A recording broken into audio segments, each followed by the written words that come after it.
புதுச்சேரி நகரின் மையப்பகுதியான தட்டாஞ்சாவடி பகுதியில் குடிமைப்பொருள் வழங்கல் துறை அலுவலகம் எதிரே குண்டும் குழியுமாக காணப்படும் சாலையில் தேங்கியுள்ள மழைநீரில் சமூக ஆர்வலர் ஒருவர் தனது துணிகளை துவைத்து சாலையை உடனடியாக செப்பனிடக் கோரி நூதன ஆர்ப்பாட்டத்தில் ஈடுபட்டார். புதுச்சேரியை சேர்ந்த சமூக ஆர்வலரான சுத்தம் சுந்தர்ராஜன் என்பவர் மக்கள் பிரச்சினைகளில் கவனம் செலுத்தி அவ்வப்போது சில நூதனமான முறையில் போராட்டங்களை நடத்தி வருகின்றார்.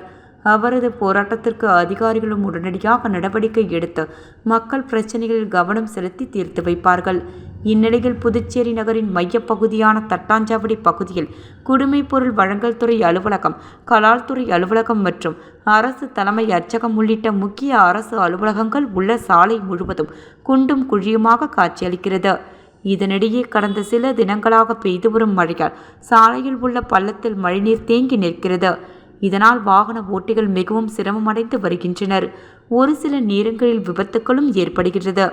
இதனை அரசுக்கு தெரியப்படுத்தும் வகையில் சுத்தம் சுந்தர்ராஜன் தனது சட்டை மற்றும் பேண்ட்டுகளை சாலையில் தேங்கியுள்ள மழைநீரில் துவைத்து காய வைத்து நூதன போராட்டத்தில் ஈடுபட்டார்.